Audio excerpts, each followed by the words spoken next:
The officers are angry, it means that the men are weary. When an army feeds its horses with grain and kills its cattle for food, and when the men do not hang their cooking pots over the campfires, showing that they will not return to their tents, you may know that they are determined to fight to the death. The sight of men whispering together in small knots, or speaking in subdued tones, points to disaffection amongst the rank and file. Too frequent rewards signify that the enemy is at the end of his resources.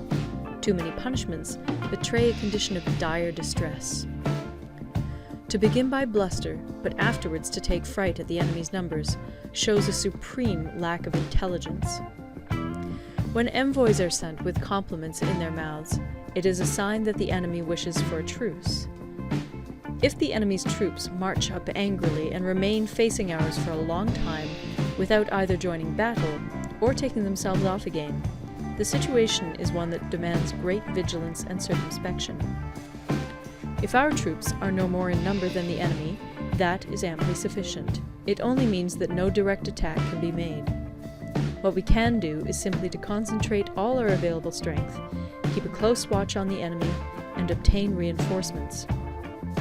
He who exercises no forethought, but makes light of his opponents, is sure to be captured by them. If soldiers are punished before they have grown attached to you, they will not prove submissive. And, unless submissive, they will be practically useless. If, when the soldiers have become attached to you, punishments are not enforced, they will still be useless.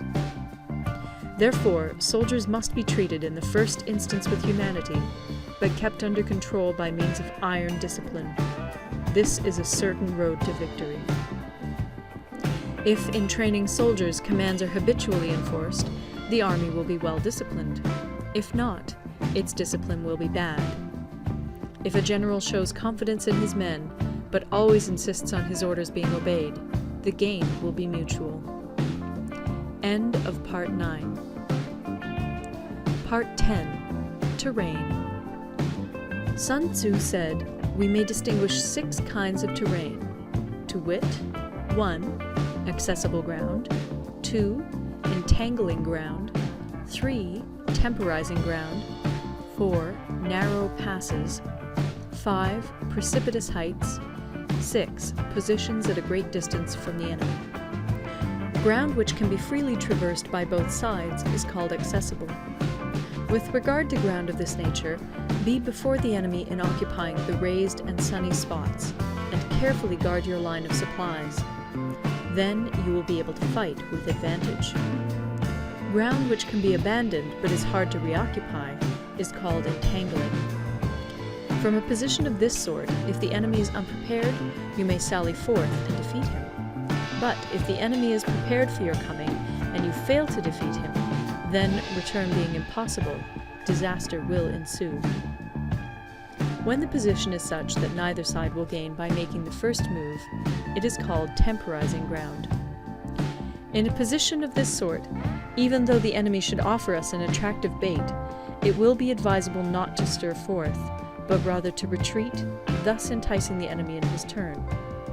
Then, when part of his army has come out, we may deliver our attack with advantage.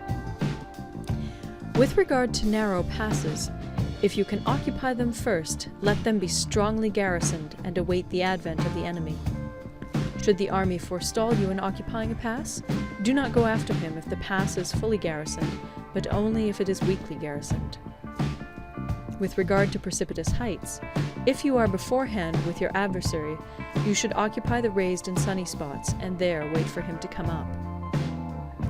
If the enemy has occupied them before you, do not follow him, but retreat, and try to entice him away.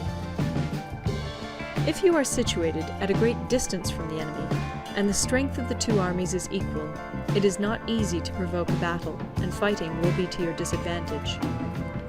These 6 are the principles connected with earth.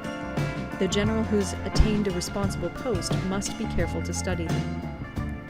Now, an army is exposed to 6 several calamities, not arising from natural causes, but from faults for which the general is responsible. These are 1. Flight, 2. Insubordination, 3. Collapse. 4. Ruin. 5. Disorganization. 6. Rout. Other conditions